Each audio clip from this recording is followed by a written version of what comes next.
안녕하십니까. 에듀앙닷컴 운영자 강쌤입니다. 자, 이번 시간에는 공전행동 기계기능사 2014년 1월 26일 지난 시간에 이어서 36번부터 풀어보면 되죠. 자, 36번 다음 그림이 나타내는 관의 결합 방식으로 맞는 것은 해가지고, 자, 도시기호가 어떻게 생겼어요? 이렇게 C자 형태로 생겼습니다. 이렇게 생긴 거를 우리가 통상적으로 뭐라 그래요?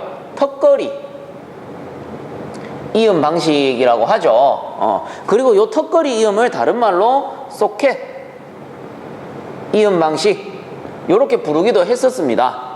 왜? 턱걸이 이음 자체가 소켓을 이용하죠. 소켓에다가 배관을 삽입한 후에 거기다 콘크리트 또는 모르타르를 채워가지고 기밀 또는 고정을 시키는 방식이 턱걸이잖아요. 그래서 턱걸이 이음에는 소켓이 사용되기 때문에 턱걸이 이음 자체를 소켓 이음이라고도 부른다라고 그 전에 기출문제 풀 때 제가 한번 말씀을 드렸었습니다. 자, 그래서 36번의 답은 3번이 되죠. 소켓식. 자, 그 다음 37번 압축기 흡입 및 토출 밸브의 구비 조건으로 적당하지 않은 것은 해가지고, 자, 압축기에 요런 왕복동식 압축기에는 뭐가 있었습니까? 토출 밸브와 흡입 밸브와 토출 밸브가 있었죠. 그럼 유체가 들어오면은 얘 흡입 밸브는 열리면서 유체가 압축기 쪽으로 들어가 주는 거고, 그 다음에 이제 유체가 나갈 때 토출할 때는 토출 밸브가 이렇게 열리면서 유체가 토출되는 방식. 그래서 요 흡입 밸브와 토출 밸브의 구비 조건으로 적당하지 않은 것 됐습니다. 1번에 밸브의 작동은 확실하고 개폐하는데 큰 압력이 필요하지 않을 것. 맞죠? 작동이 확실하게 닫히고 열리고 이렇게 돼야지 유체가 쉽게 들어오고 쉽게 나간단 말이에요. 1번은 맞고, 그 다음 2번에 밸브의 관성력이 크고 냉매의 유동에 저항을 많이 주는 구조일 것 돼 있는데, 자, 일단 관성력은 넘어가고요. 그 뒤에 냉매의 유동에 저항을 많이 준다. 맞아요? 틀려요? 틀렸죠. 냉매가 쉽게 통과하고 쉽게 나갈 수 있어야죠. 그래야지 흡입 압축이 자연스럽게 이루어진단 말이에요. 그렇기 때문에 유동에 저항을 많이 주면 안 되겠다. 그래서 37번에 틀린 거는 2번이 되겠죠.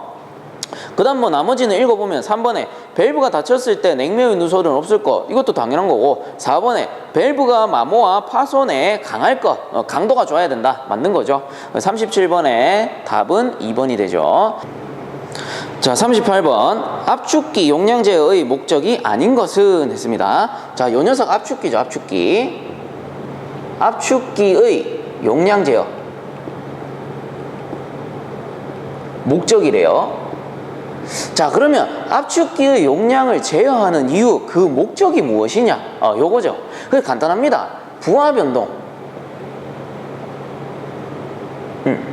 그래서 압축기의 용량을 제어하는 가장 큰 이유는 부하 변동이에요. 부하 변동. 부하 변동에 따른 어떻게 냉동기의 효율을 알맞게 맞춰주기 위해서 요런 거죠. 우리가 한참 더울 때 한참 더운 여름에 폭염주의보가 내렸어. 그때는 에어컨이 엄청나게 많이 돌아가잖아요. 그리고 실외의 온도가 높기 때문에, 자, 요 압축기 제가 다시 그려드릴게요. 압축, 응축, 팽창, 증발기가 있다 라고 하면은 한여름에 요 증발기로 들어가는 냉매 있죠? 요 증발기 안에 들어가는 냉매는 모두 증발될 거 아닙니까? 왜? 여름철에 엄청 뜨겁거든. 뜨겁기 때문에 충분히 증발해요. 그럼 요 냉동기를 그대로 가을로 가져가 봅시다. 가을로 가져가면 어떻게 돼요? 여름철에는 여기 안에 있던 냉매가 충분히 다 증발했어. 근데 가을에는 얘가 덜 증발하죠. 덜 증발하기 때문에 어떻게 돼요? 잘못하면 액이 넘어올 수 있고, 증발하지 못한 액이 넘어올 수 있고, 그로 인해서 압축기 토출가스 온도는 올라가고 오일은 열화탄화돼 가지고 찌끄러기들이 이 압축기에 끼거나 순환을 방해하죠. 그로 인해서 냉동기가 잘못하면 고장이 날 수도 있어요. 그리고 더욱 간단하게 설명을 드리자면, 여름철에는 압축기가 많이 돌아. 그럼 전기 많이 써요? 적게 써요? 많이 쓴단 말이야. 근데 가을철에는 여름철에 많이 돌던 압축기가 그대로 도는 거죠. 그대로 돌게 되면은 여름철에 쓰나 가을에 쓰나 전기는 많이 써. 하지만 용량 제어를 하게 되면 어떻게 돼요? 가을에는 전기세가 좀 줄어들겠죠. 압축기를 조금 덜 돌리는 거지. 요게 용량 제어예요. 즉 부하 변동에 알맞게 냉동기의 용량을 조절해 주는 거, 혹은 압축기의 제어량을 조절해 주는 거, 요게 뭡니까? 압축기 용량 제어의 목적이란 말이에요. 자, 그렇다면 38번의 보기 한번 봅시다. 용량 제어 목적이 아닌 것은 해가지고 1번에 경제적 운전을 하기 위해서, 그죠? 전기세 어떻게든 줄여보려고. 그 다음에 2번에 일정한 증발 온도를 유지하기 위해서, 요것도 맞는 말이죠. 요 증발기의 부하를 알맞게 해주는 게 요 압축기의 용량이잖아요. 자, 그 다음에 3번에 경부하 운전을 하기 위해서, 이것도 전기세 줄이는 거랑 같죠. 그 다음 4번에 응축 압력을 일정하게 유지하기 위해서 돼 있는데, 자, 응축기가 아니고 뭡니까? 요 증발기, 그죠? 증발기 압력을 유지해주기 위해서 그 압축기의 용량 제어를 하는 겁니다. 결국은 냉동기잖아요. 냉동 효과가 어디서 본다? 증발기에서 보기 때문에. 38번에 아닌 것은 4번이 되겠죠. 자, 다음 39번. 냉동장치에 사용하는 브라인의 산성도로 가장 적당한 것은, 요거 저번에도 한번 나왔었는데 그냥 외워버리세요. 7.5에서 8.2 pH입니다. 요 정도로 유지해준다. 자, 39번의 답은 2번이 되겠더라. 자, 그 다음 40번. 다음 냉매 중 대기압하에서 냉동 능력이 가장 큰 냉매는, 자, 답은 4번이죠. R717. 이거 뭡니까? NH3. 암모니아죠, 암모니아. 암모니아의 그 성질은 뭐였어요? 가연성 또는 독성. 이렇게 가연성 독성이면서 냉동 효율은 냉매 중에 그래도 가장 좋은 편에 속한다. 그죠? 전열 효율이 가장 좋은 편이기 때문에 냉동 효율은 아주 좋은 편에 속해요. 그렇다면 1번, 2번, 3번은 프레온이고 4번은 암모니아다. 그럼 당연히 암모니아가 가장 효율이 좋겠죠. 대신에 암모니아를 많이 쓰지 않는 이유는 뭐였습니까? 가연성, 독성이 있기 때문이라고 제가 말씀을 한번 드렸었죠. 그래서 40번의 답은 4번이 되겠다. 자, 그 다음 41번. 다음 중 브라인의 구비 조건으로 옳지 않은 것은, 1번에 응고점이 낮을 것. 응고점이 낮아야지 쉽게 얼지 않죠. 그 다음 2번에 전열이 좋을 것. 요건 냉매니까 당연한 거고. 그 다음 3번에 열 용량이 작을 것 돼 있는데, 자, 브라인이라는 거는, 브라인 냉매라는 거는, 제가 요 브라인은 항상 강조를 하는데 뭐가 높아야 됩니까? 비열 C가 높아야 됩니다. 비열 C. 그 말인 즉슨 비열 C가 높다는 거는 열 용량이 크다 라는 말하고 똑같았죠. 왜? 브라인이라는 거는 그 상태가 변하면서 열을 뺏는 게 아니고, 이 녀석은 자기가 식어서 현열 상태로 식어가지고 실내에 열을 전달하는 형태잖아요. 그렇다라는 말은 냉기를 한참 머금고 있어야 된다는 거죠. 그 냉기를 머금고 있을 수 있는 용량이 뭡니까? 열 용량이란 말이에요. 그래서 브라인이라는 거는 비열이 커야 된다. 다른 말로 열 용량이 커야 된다. 이 말하고 같죠. 프레온은 반대죠. 비열이 낮아야 되고. 자, 그렇다면 브라인에 대한 목적이 아니고 브라인의 구비 조건으로 옳지 않은 거는 3번이 되겠죠. 열 용량이 커야 된다. 41번의 답은 3번이 되겠다. 점성은 뭐 당연히 작아야 되고, 점성이 작아야 순환이 잘 될 테니까. 자, 그럼 42번. 냉매 R22의 분자식으로 옳은 것은 했습니다. 자, 이제 이런 문제 나오면은 무조건 맞추셔야 돼요. 요런 건 이제 맞추라고 주는 거야, 우리한테는. 42번 요런 문제 맞추라고 주는 거예요. 왜? 쉽게 구하잖아요. R 21에 그럼 어떻게 하라고 했어요? 더하기 90 하라고 했죠. 그렇게 하면은 22 더하기 90은 뭐예요? 112가 되잖아. 그럼 그대로 쓰는 거예요. CHFCl. 자, 그대로 C가 1개고 H가 1개고 F가 2개고, 자, 남는 게 CL이니까 그려보면 되잖아. C가 1개니까 요렇게 가지가 4개가 나오죠. H, F 2개. 그러면 CL이 들어갈 자리는 1개밖에 없네요. 그래서 CL 1개. 자, 1은 다 생략이 된다라고 했습니다. 자, 그러면 분자식이 어떻게 됩니까? CHF2Cl. 그러면 답은 42번의 답은 4번이 되죠. CHClF2 순서는 바뀌어도 상관이 없습니다. 그래서 42번의 답은 4번이 되더라. 자, 다음 43번. 냉동 부속장치 중 응축기와 팽창 밸브 사이의 고압관에 설치하여 증발기의 부하 변동에 대응하여 냉매 공급을 원활하게 하는 것은 모르겠으면 그냥 그려보면 되죠. 자, 압축기, 응축기, 팽창 밸브, 증발기 이렇게 있다라고 하면은 어디에 설치되어 있다?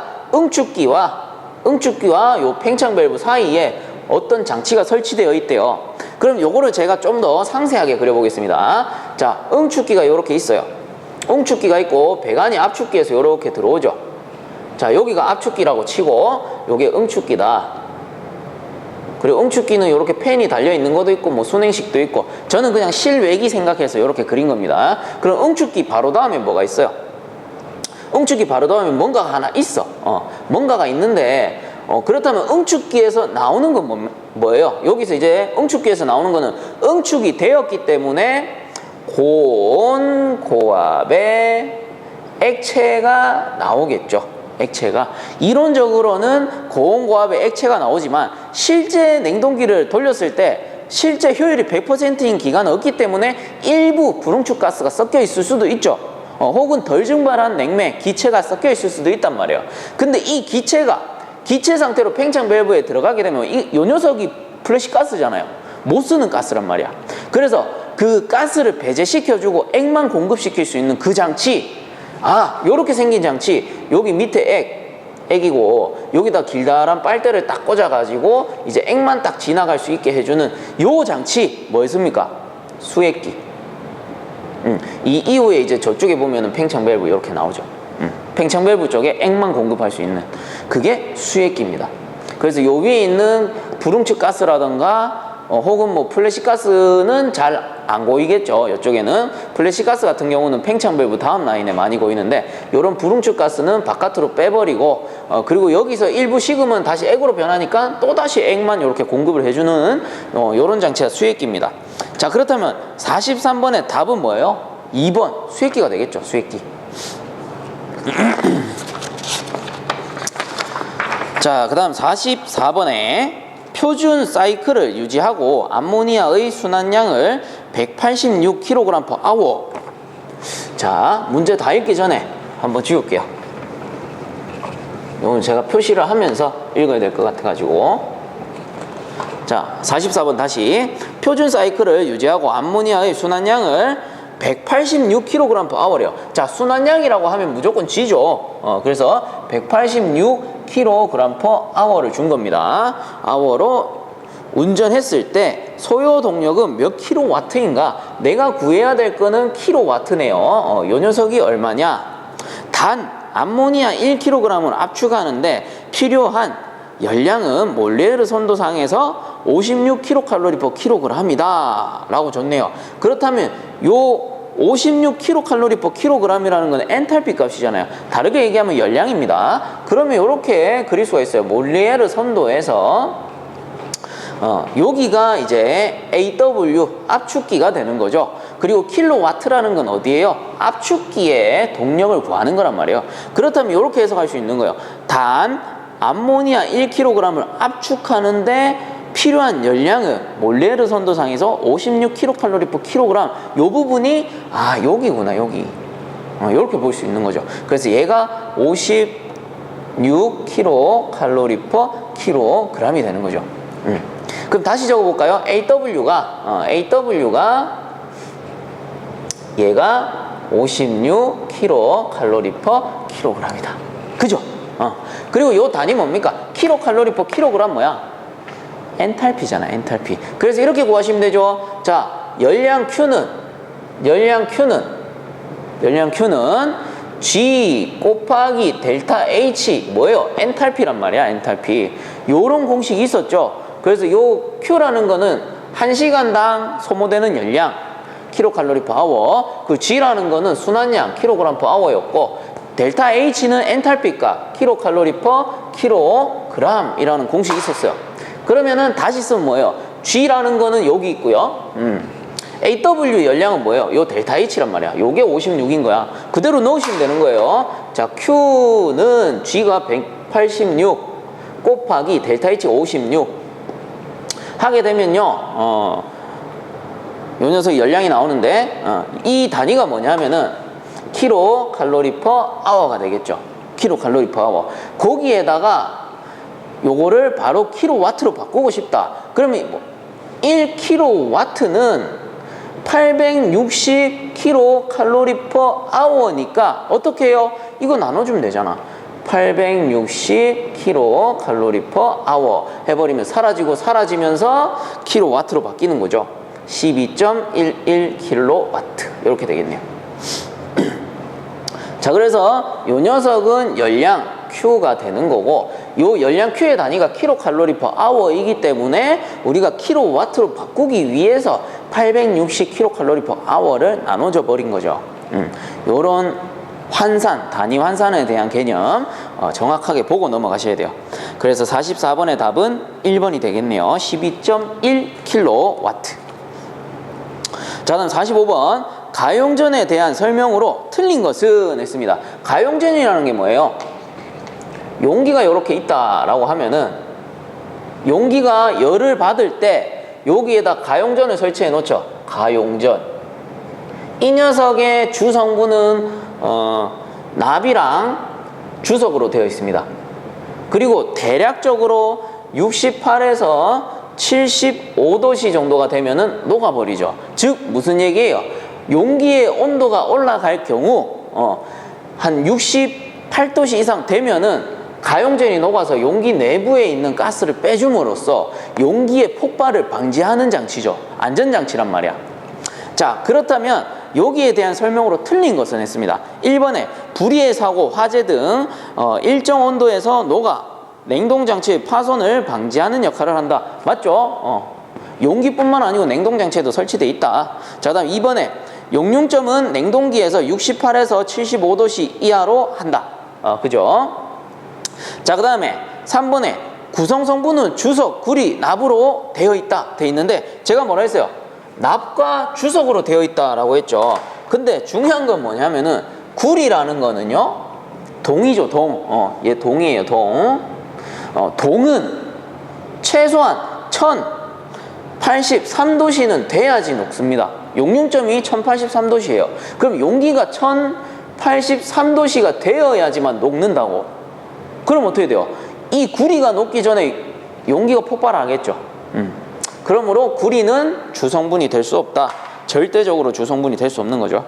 45번의 답은 그래서 3번이 되겠다. 밑에 4번은 맞는 거니까 읽어보시고요. 자, 그 다음에 46번. 보일러의 부속장치에서 댐퍼의 설치 목적으로 틀린 것은? 자, 댐퍼의 설치 목적.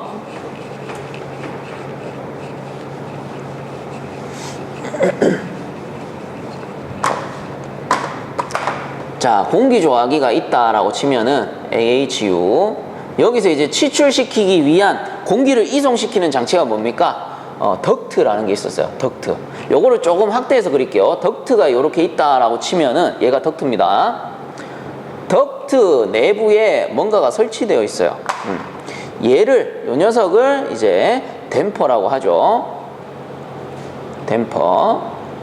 그럼 이 댐퍼의 역할은 뭡니까? 공기가 이렇게 공급이 된다라고 하면 얘가 닫히거나 혹은 열리거나 하면서 어떻게 공기의 양을 조절해 주기도 하고요. 화재 시에는 그 화재를 방지하기 위해서 탁 차단도 시켜버리는 거예요.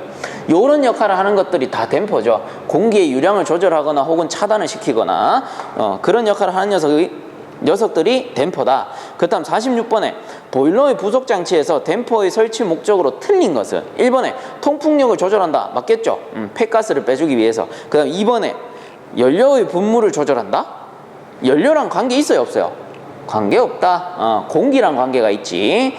공기 또는 뭐 통풍 이런 거랑 관계가 있지 연료랑은 전혀 관계가 없습니다. 그래서 46번에 틀린 거는 2번이 되겠죠.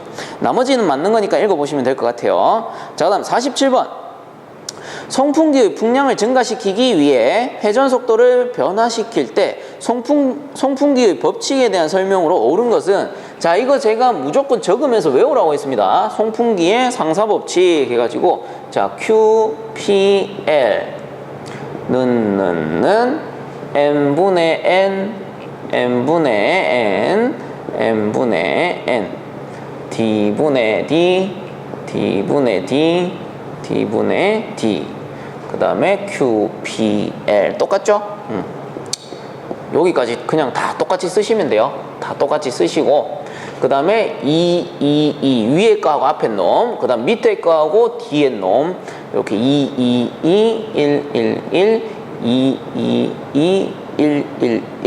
자, 그리고 요 종류가 뭐라고 했어요? QPL 풍합동 풍량 압력 동력 이렇게 제가 말씀을 드렸었죠. 그리고 자, N 회전수에는 1, 2, 3의 자승이 되었고, 그 다음에 D분의 D 요 직경에는 3, 2, 5의 자승 또는 뭐 제곱이 됐다라고 말씀을 드렸습니다. 자, 요대로 두고 47번에 보기 보시면 1번에 축동력은 회전수의 제곱에 반비례하여 변한다 돼 있는데, 자, 동력은 회전수 n의 3승 제곱에 비례하죠. 3제곱에 비례한다. 그래서 1번은 틀렸죠. 반비례한다 틀렸습니다. 그 다음 2번에 축동력은 회전수 3제곱에 비례한다. 2번이 맞네요. 47번의 답은 2번이 되겠죠. 3번은 왜 틀렸냐? 압력은 회전수의 3제곱에 비례하는 게 아니고 압력은 회전수의 2제곱에 비례하죠. 4번 역시 똑같고요. 그래서 47번의 답은 2번이 되겠다. 자, 그럼 48번 난방부하에서 손실 열량의 요인으로 볼 수 없는 것은, 자, 난방부하에 있어서 손실 열량이래요. 자, 실내가 있다. 어떤 실이 있습니다. 실내가 있고, 난방부하라고 하면 그 계절이 어떻게 돼요? 겨울이죠. 겨울이라고 쳤을 때, 그러면 겨울에는 실외 온도가 어때요? 실외 온도가 실내보다 당연히 낮겠죠. 온도가 낮단 말이야.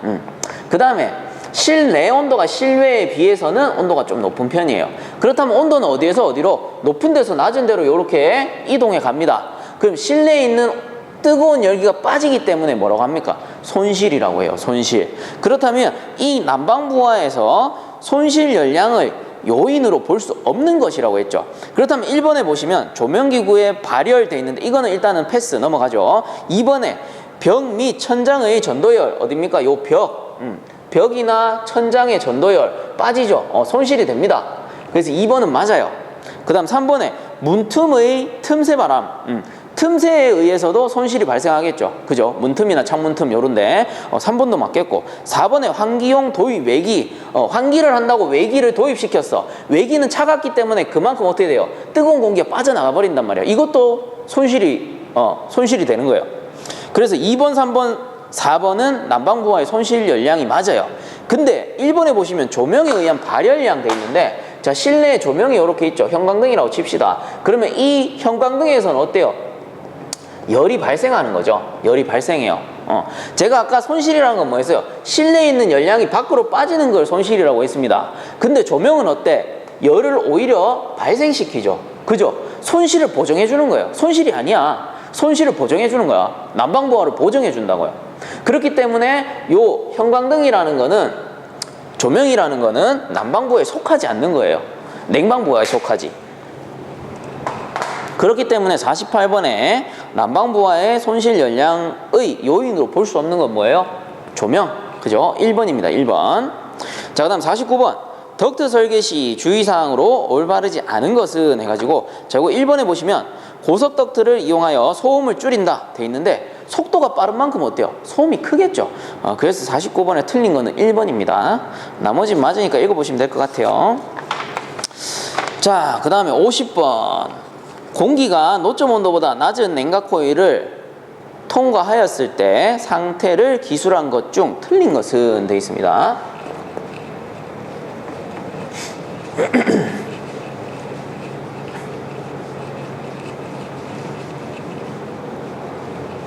자, 공기가 노점 온도보다 낮은 냉각 코일을 통과했다.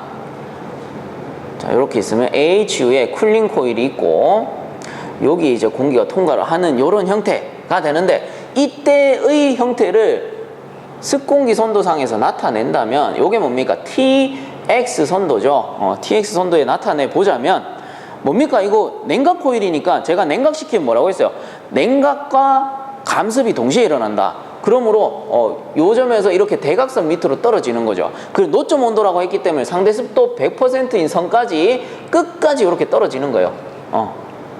이런 식으로 그릴 수 있단 말이에요. 그렇다면 이렇게 떨어지는 형태인데, 요 형태에서 그 통과하였을 때의 상태를 기술한 것으로 틀린 것이라고 했습니다. 그럼 1번에 보시면 상대 습도는 감소한다 돼 있죠. 자, 상대 습도선이라는 건 이렇게 생겼어요. 이렇게 생겨가지고 습도가 공기 중에 수분이 얼마나 있냐, 그런 걸 퍼센테이지로 나타낸 건데, 이쪽으로 갈수록 90%, 80%, 뭐 70%, 60% 이런 식으로 오른쪽으로 갈수록 감소합니다. 근데 냉각 감습시키게 되면 어떻게 돼요? 이 왼쪽으로 가게 되잖아요. 그럼 상대 습도 어떻게 돼요? 오히려 떨어지는 게 아니고 증가하죠. 1로 갈수록 100%잖아. 그래서 50번에 틀린 거는 1번이에요. 상대 습도는 감소하는 게 아니고 증가합니다. 어디에 있어서? 노점 온도보다 낮은 코일을 통과할 때. 그리고 나머지를 살펴보자면 절대 습도는 어떻게 돼요? 자, 여기서 이렇게 떨어지기 때문에 절대 습도는 이렇게 측정할 수 있죠. 이렇게 떨어지네. 절대 습도 X 역시 감소하네요. 그 다음 3번에 비체적은 어떻게 됩니까? 비체적은 이렇게 좀 대각선으로 완만하게 굽은 선이 있어요. 요 비체적은요, 이쪽으로 갈수록 감소합니다. 3번도 맞네요. 그다음 4번에 공고온도 어떻게 돼요? 공고온도도 이쪽으로 갈수록 감소하죠. 그렇다면 50번에 틀린 거는 1번이 되는 거죠. 상대 습도는 감소가 아니고 이쪽으로 가면은 증가한다. 왜? 상대 습도 100%인 선 쪽으로 이동을 하기 때문에. 50번의 답은 1번. 자, 그다음 51번. 공기조화 설비의 구성요소 중에서 열원 장치에 속하지 않는 것은 열을 발생시키는 장치가 아닌 것. 3번이죠. 공기 여과기. 이거 뭐예요? 필터잖아. 필터. 먼지 제거하는 거. 나머지는 보일러, 냉동기, 열펌프 전부 열을 발생시키는 거죠. 그래서 51번의 답은 3번이 되겠다. 자, 그다음 52번. 방열기의 EDR이란 무엇을 뜻하는가? 뭐 교재 또는 문제에 따라서 표준 방열 면적, 상당 방열 면적 이렇게 부르기도 해요. 근데 우리 공기조화 그 공조냉동 기능사 문제 푸실 때는 52번과 같은 방열기의 EDR이란 뭐냐? 라고 한다면요. 그냥 상당 방열 면적.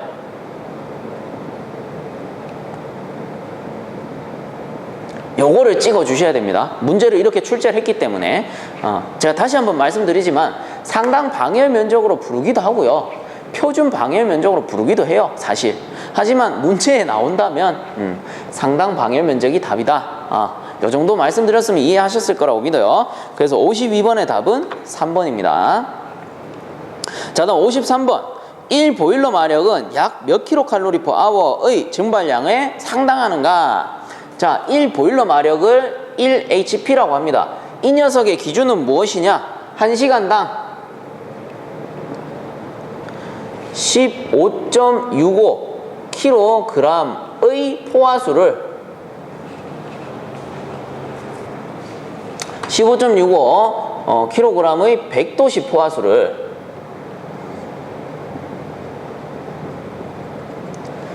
100도씨 포화 증기로 바꿀 때의 열량을 우리가 1보일러 마력이라고 해요. 1HP라고 부르고. 그렇다면 요거를 환산해 봅시다. 100도씨 포화수를 100도씨 포화 증기로 바꾼대요. 자, 100도씨의 물을 포화수입니다. 요거를 100도씨의 증기, 포화 증기예요. 라고 바꾼다. 그때 몇 킬로그램? 15.65kg을 1시간당 했으니까 퍼아워죠. 퍼아워예요. 자, 그러면 100도씨 물을 100도씨 증기로 바꿨기 때문에 현열이에요? 잠열이에요? 당연히 상태가 변했으니까 잠열이지. 그렇다면 잠열 구하는 공식은 Q는 GR이었죠. 그죠? 그래서 G라는 게 요 15.65kg/h고 R 증발 잠열은 얼마냐? 물 100도씨가 100도씨 증기로 바뀔 때 증발 잠열은 539kcal/kg이죠. 요거 이대로 넣어주면 되죠. 자, Q는 15.65kg/h 곱하기 539kcal/kg은 답은 8435kcal/h가 됩니다. 자, 킬로그램 사라져서 kcal/h가 되죠. 자, 그러면 1보일러 마력이라는 거는 8435kcal/h가 되는 거예요. 그래서 우리 문제 풀 때 이거 다 풀어야 돼요? 말아야 돼요? 푸실 필요 없죠? 이것만 외우세요, 그냥. 자, 1보일러 마력 정리해 드릴게요. 1HP는 15.65kg/h와 같고요. 8435kcal/h랑 같습니다. 요것만 외워버리시면은 이런 문제 나오면 한 문제 공짜죠. 요거는 공존행동뿐만 아니고 에너지에서도 많이 나오는 부분이에요. 오히려 에너지 문제에서 훨씬 더 많이 나오죠. 그래서 1HP 보일러 마력은 15.65kg/h랑 같고 8435kcal/h랑 같다. 요것만 알아두시면 된다. 고로 53번의 답은 2번이 되겠네요. 2번에 8435. 자, 54번 공조 방식의 분류에서 이중 덕트 방식은 어느 방식에 속하는가? 자, 이중 덕트가 두 개나 있어요. 그럼 공기가 많이 들어가죠? 당연히 전공기 방식이겠다. 그래서 답은 3번.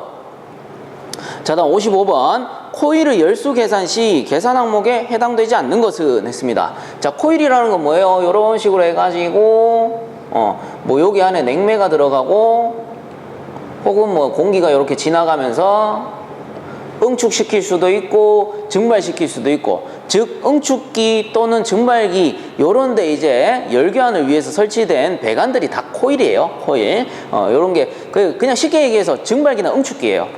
자, 그렇다면 이 코일 열수 계산 시 계산 항목에 해당되지 않는 것은, 자, 1번에 코일의 열 관류율 뭐예요? 이 공기가 통과할 때 그 통과하면서 뺏을 수 있는 그 열량을 열 관류율이라고 하잖아요.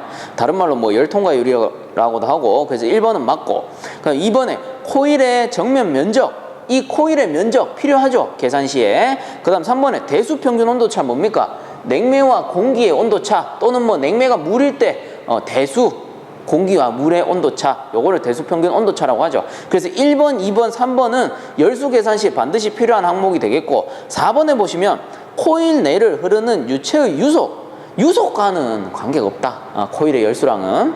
그래서 55번에 틀린 거는 4번이 되겠죠. 자, 56번 펜코일 유닛 방식의 특징으로 옳지 않은 것은 되어 있습니다. 자, 펜코일 유닛 방식.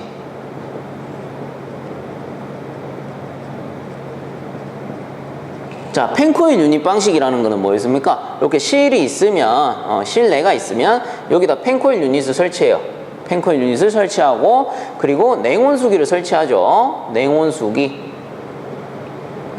뭐 또는 흡수식 냉동기를 설치하기도 하고. 그렇다면 여기다가 이렇게 연결을 해서 요 배관에다가 뭐를 흘립니까? 냉수 또는 온수.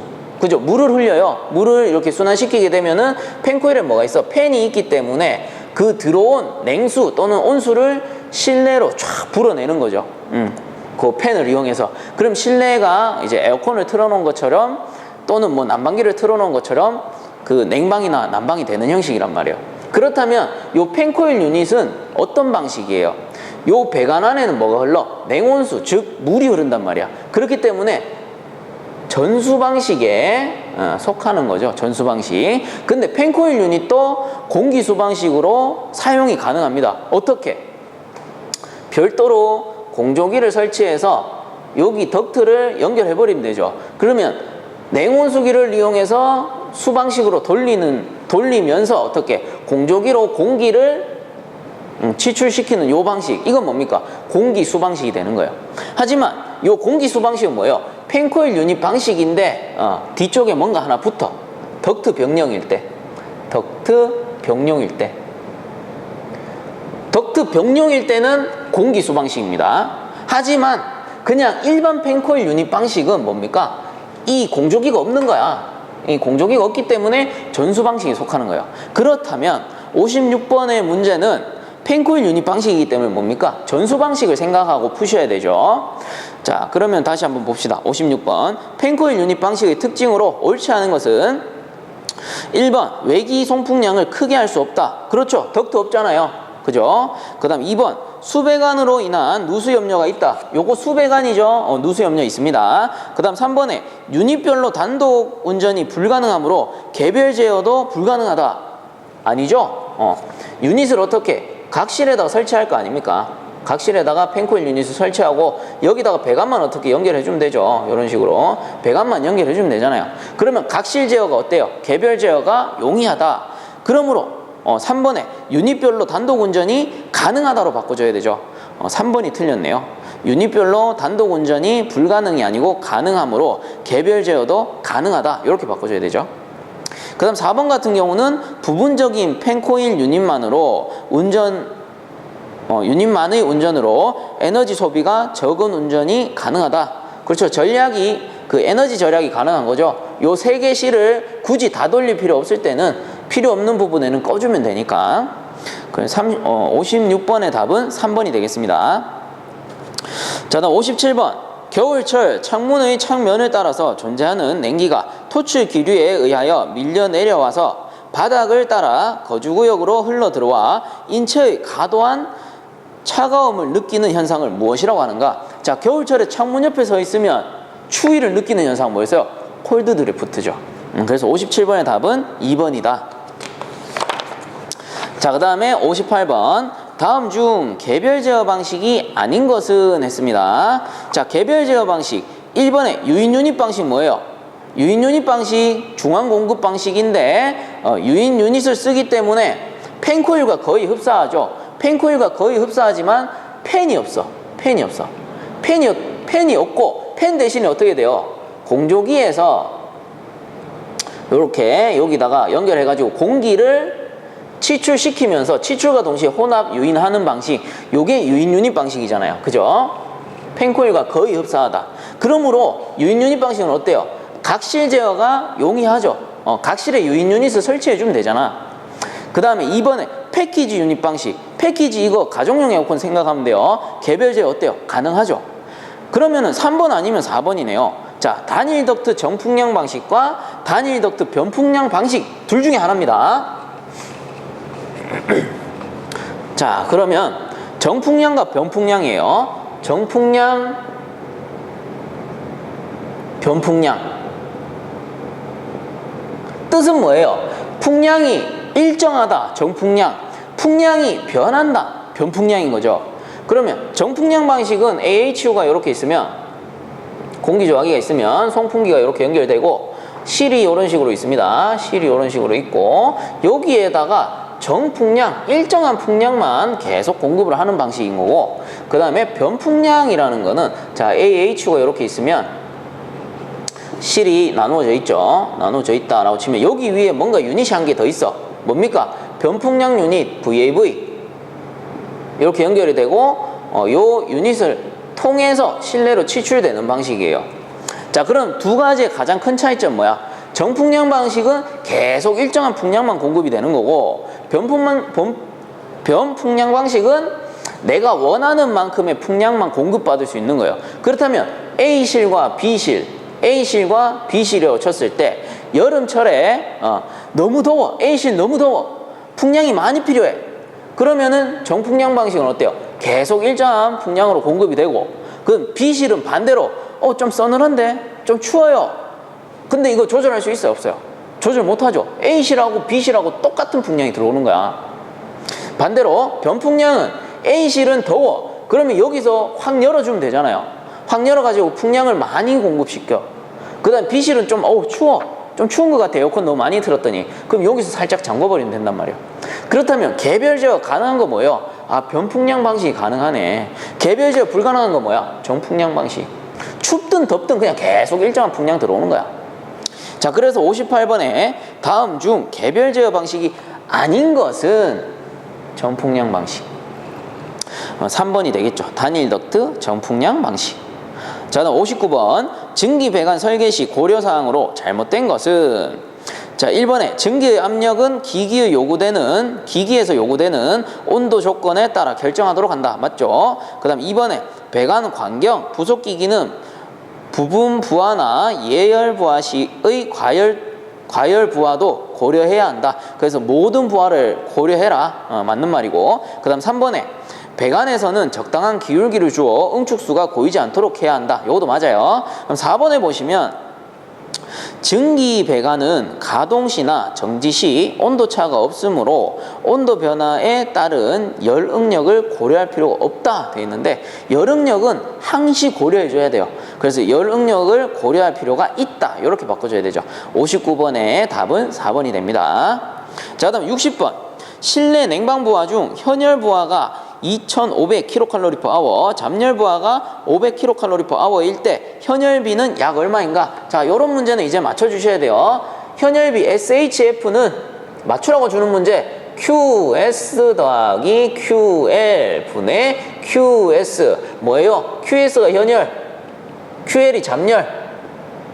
그럼 위에 있는 QS도 현열이겠죠. 그래서 SHF 현열비 묻는 문제가 나온다면 무조건 맞춰주셔야 된다. 그대로 넣습니다. 자, 현열부하가 2500 더하기 자 잡열부하가 500 분의 현열 2500 이렇게 넣어주시면 되죠. 자, 이대로 구해보시면 0.83이 되네요. 그래서 60번의 답은 2번이 되는 거죠.